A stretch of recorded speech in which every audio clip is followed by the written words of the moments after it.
October, the month when grief wears a sweater and cackles. Every year, as October approaches, my soul resumes its annual tradition of dread. It's not the pumpkin spice or the fake cobwebs that haunt me, but the sight of fall jackets emerging from their closet hibernation, like bears roused by distant screams.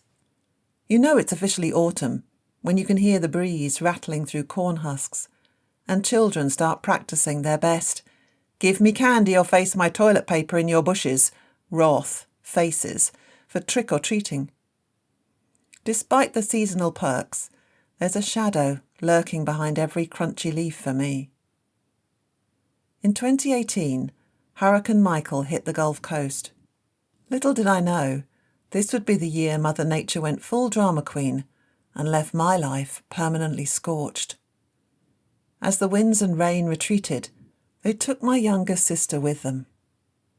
She wasn't a casualty of flying debris or floodwaters. She was claimed by the sneakier, less newsworthy monster, addiction. I'm not here to talk about the ravages of addiction, that is for another time. I'm here to talk about the yearly reminder that my world was forever shattered. I've never been good with dates. I'm the worst. For whatever reason, I've never been able to maintain remembering dates. The only thing I ever miss about Facebook is that it reminded me of whose birthday was coming up and when what anniversaries were important. My brain just doesn't retain numbers that way, dates that way, but I know the important dates. I know when my son's birthday is. I know when my parents' anniversary is. These things I know.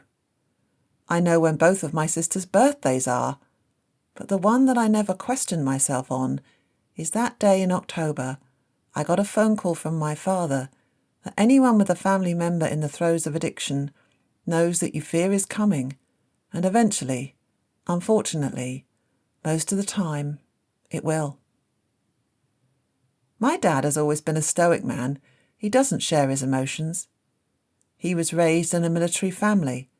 My grandfather retired from the Air Force, where nothing showed weaknesses more than feelings. Men provided, men worked, paid the bills, and fathered children. So, as much as I love my dad, I wasn't close with my dad beyond surface-level things. I didn't talk to my dad about things that worried me, or things I was interested in. We just didn't have that kind of relationship. He was a safe place, where the nightmares were held at bay.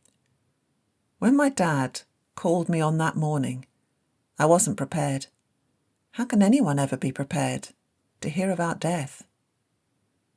I just assumed my dad was calling to chat, like he normally does in the mornings. So to hear him broken... I think I've heard my dad cry twice in my life. To hear him shattered and so soft-spoken was startling. I think I grieved two things, that initial day I grieved my sister, and I grieved the innocence of thinking my dad was invincible. I digress. This writing is about how I deal with the loss of my sister, and I find myself going down the road of how other people's actions have affected that day. And that's not the case. Yes, it will forever stay with me, my dad's reaction.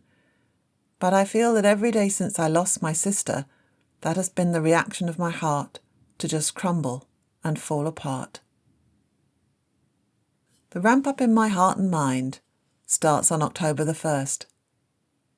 Constantly worrying about how my nephews are doing, how my parents are doing, how my other sister is doing.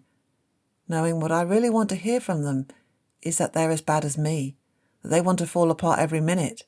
But I feel guilty for even saying that. Is it my own neurosis that is saying to me, why are they not grieving hard enough? We see it on pamphlets, we see it in blogs, we see it in everything written about grief. You cannot tell a person how to grieve, how long to grieve, or how to deal with grief. But we do subconsciously.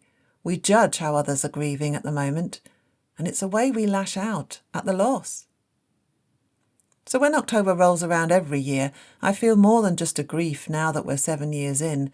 There's also an anger, because I feel my family is in a stasis, and they have been since my sister's death. My parents are still stuck at phase 1, and I am desperate to be further along. I'm not asking for a ticker-tape parade down Main Street for her, just a sign from them that they are struggling, like I am. I am not saying my sister was the best person who ever lived, but I feel like there's someone holding onto my shoulder every time I try and move forward.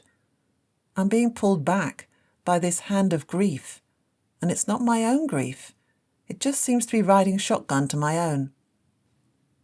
So I'm stuck in this constant hamster wheel every year, that when October rolls around, I'm feeling it just the same as I did back in 2018. As this year comes around again to the anniversary, I don't feel like I'm at a point where I can move on, because I feel like I'm leaving my parents behind if I do. At what point do I decide to be selfish with my grief? Written by Peeja Blackbird. Read by Hazel Moon.